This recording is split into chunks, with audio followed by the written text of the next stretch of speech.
Clap ప్రోగ్రాంలో అక్రమాలకు పాల్పడిన వారిపై తగిన చర్యలు చేపట్టామని, ఇంకా ఈ అంశంపై సమగ్ర విచారణ కొనసాగుతోందని నగరపాలక సంస్థ కమిషనర్ మనోజ్ రెడ్డి తెలిపారు. కడప నగరంలోని నగరపాలక సంస్థ కార్యాలయంలో ఏర్పాటు చేసిన విలేకరుల సమావేశంలో ఆయన మాట్లాడారు. ప్రాథమికంగా నిర్వహించిన విచారణలో తెలియని వారిపై ఇప్పటికే చర్యలు చేపట్టామన్నారు.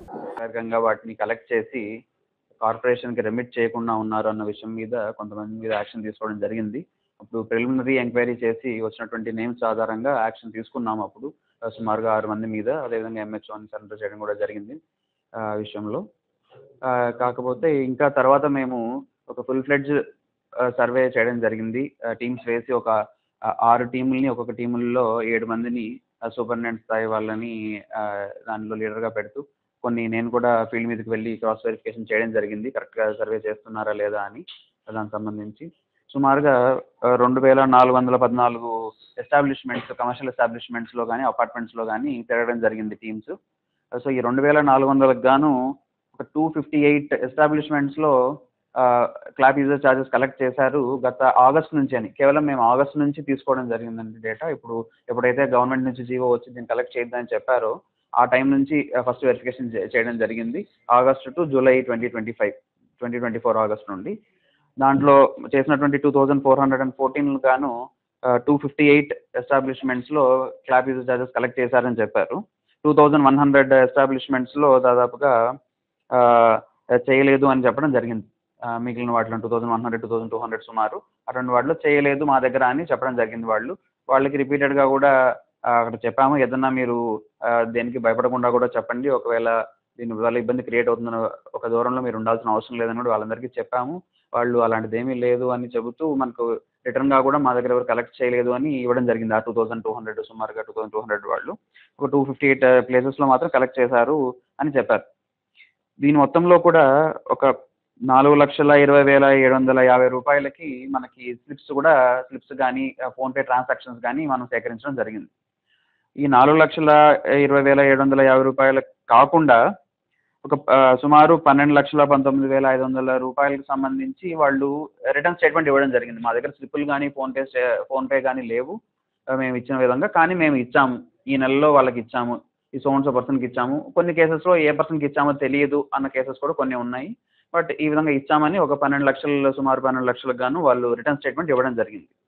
సో మొత్తంగా కలిపి ఒక 16,40,000 రూపాయలకు గాను దానికి సంబంధించి కలెక్ట్ చేశారు ఈ ఆగస్టు నుంచి ఇప్పటిదాకా అని మనకు ఫీల్డ్ మీద వెళ్ళినప్పుడు ఈ 2400 ఎస్టాబ్లిష్మెంట్స్లో వాళ్ళు చెప్పిన మాట అనమాట. దాని రిటర్న్ స్టేట్మెంట్స్ వాళ్ళ దగ్గర షాప్ వాళ్ళ నుంచి తీసుకోవడం జరిగింది, ఎంత పే చేశారు అని.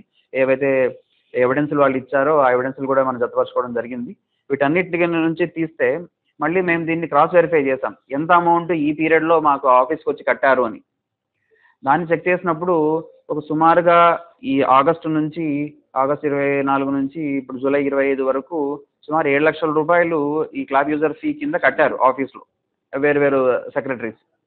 అందులో గాను ఒక 4 లక్షల రూపాయలు ఏవైతే మనం సర్వే చేసిన ఎస్టాబ్లిష్మెంట్స్ ఉన్నాయో వాటి పేరు మీదనే కట్టినవి ఉన్నాయి. మిగతా 3 లక్షలు మనం సర్వే చేయని కొన్ని ఉండొచ్చు, ఎందుకంటే టౌన్లో చాలా లోపల విత్ ఇన్ ద స్ట్రీట్స్ లోపల ఉన్నవి అన్నింటినీ మనం టచ్ చేయలేకపోయాము. ఒక 2500 అంటే మేజర్ చంక్ మనకు ఉన్నటువంటి మేజర్ కమర్షియల్ ఎస్టాబ్లిష్మెంట్స్ అన్నింటిలోనూ మనం తిరగడం జరిగింది. దాంట్లో పరంగా వచ్చినటువంటి డేటా ఇది. అండ్ కొన్ని ఎక్కడైతే ఇంటర్నల్ స్ట్రీట్స్లో ఉన్న వాటిలోంచి కూడా కొన్ని చోట్ల కలెక్ట్ చేసి ఆఫీస్కి కట్టడం జరిగింది. వాళ్ళు అలా ఆఫీస్కి కట్టకుండా డైరెక్ట్గా వాళ్ళే మిస్అప్రోప్రియేట్ చేసిన కేసెస్ని మేము బయటకు చేయడం జరిగింది. అలా మిస్అప్రోప్రియేట్ చేసిన వాటిల్లో నుంచి ఇంకా 10 మంది మీద ఇప్పుడు చర్యలు తీసుకోవడం జరుగుతున్నాయి. అందులో 7 మంది శానిటరీ సెక్రటరీస్ ఉన్నారు, 3 ఆప్కాస్ వాళ్ళు ఉన్నారు.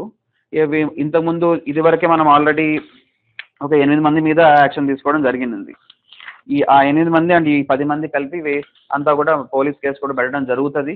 సో దట్ అక్కడ నుంచి రికవరీ రావడం కోసం ఒక విధంగా, అదేవిధంగా ఏవైతే మనము స్లిప్స్ వేటికైతే దొరికి ఉంటాయో ఏదో ఒక ప్రూఫ్ ఉండి ఉంటుందో ఆ ప్రూఫ్ ఉన్న వాటికి వాళ్ళు ఎవరైతే మన దగ్గర కట్టలేదో వాళ్ళ దగ్గర రికవరీ చేయడం కోసం మనం అడగడం జరుగుతుంది. అదొక విషయం. అదేవిధంగా ఇంకా ఎవరన్నా ప్రమేయం ఉన్నా, ఇందులో ఎవరన్నా ప్రజల వల్ల ఇది జరిగిందా అన్నది కూడా వెలికి తీయాలన్న ఉద్దేశంతో కూడా మనం కేసు పెట్టడం జరుగుతుంది. పోలీసుల సహాయంతో వాళ్ళు ఎంక్వైరీ చేసి ఏదన్నా అదర్ ఇన్ఫ్లుయెన్స్ ఇంకా పైన వాళ్ళు ఎవరైనా ఇంకా ఎస్ఐ కానీ లేకపోతే ఎస్ఎస్ కానీ ఇంకొకరు కానీ ఎవరైనా అవ్వచ్చు ఉన్న ఎకో సిస్టంలో వీళ్ళ వల్ల మేము చేశామని వాళ్ళు కొంతమంది చెప్తూ ఉంటారు. దాన్ని నిరూపించడానికి పోలీస్ ఎంక్వైరీలో కూడా అది తేలాలని ఒకటి అనుకుంటూ ఉన్నాము. సో ఈ విధంగా మొత్తంగాను ఈ యొక్క అంశంలో ఇప్పటివరకు జరిగిన ఎంక్వైరీలో 18 మంది మీద యాక్షన్ తీసుకోవడం జరిగింది. వీళ్ళందరినీ సంబంధించి కూడా పోలీస్ కేసు కూడా పెట్టడం జరుగుతది.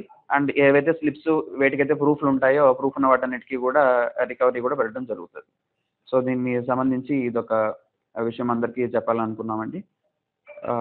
దీని మీద స్లిప్స్ కానీ మనకి ఏవైతే స్లిప్స్ మనకి మీడియాలో రావడం కానీ మేమే ఎంక్వైరీ వెళ్ళినప్పుడు చూసినవి కానీ ఏదో ఒక ప్రూఫ్ ఉన్నవి ఈ విధంగా ట్రాన్సాక్షన్ జరిగింది వాళ్ళు ఇచ్చిన దాన్ని మనకి ఇక్కడ వచ్చి కట్టలేదని తెలియంది 4 లక్షల వరకు మాత్రమే. కానీ వాళ్ళు నోటి మాటగా రిటర్న్గా చెప్తూ ఉన్నది మేము ఇంకా ఎక్కువ పే చేశామని చెప్పేసి ఇంకొక 12 లక్షల వరకు స్టేట్మెంట్స్ మనకు వచ్చాయి ఆ షాప్ వాళ్ళ నుండి. ఇప్పుడు అందుకనే అండి మేము చెప్తుంది ఆ విధంగా చెప్తూ ఉన్నారు. కానీ ఫీల్డ్ మీద మనము 2500 అంటే మేజర్ ఎస్టాబ్లిష్మెంట్స్ అండి. అంటే చాలా వరకు అన్ని పెద్ద పెద్ద షాపులు కానీ మన 7 రోడ్స్ కానీ ఏవైనా ఎక్కడైతే కమర్షియల్ ఎస్టాబ్లిష్మెంట్స్ ఉన్నాయో వాటన్ని చోట్ల తిరిగింది ఇది.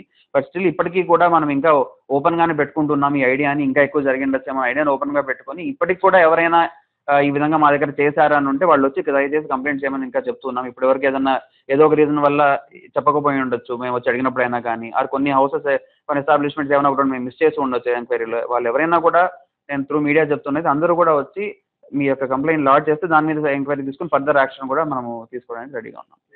దీన్ని తెలుసుకోవడం కోసమే మనం ఇంకా పోలీస్ కేసు అనేది పెడుతున్నామండి. మనం ఎంక్వైరీకి వెళ్ళినప్పుడు ఈ వర్కర్ వచ్చి మా దగ్గర తీసుకెళ్లారు, ఈ సెక్రటరీ వచ్చి తీసుకెళ్లారని చెప్తున్నారు తప్పిస్తే అండ్ మేము అందరినీ కూడా పిలిచి ఓవరాల్ ఎంక్వైరీ కూడా చేశాము.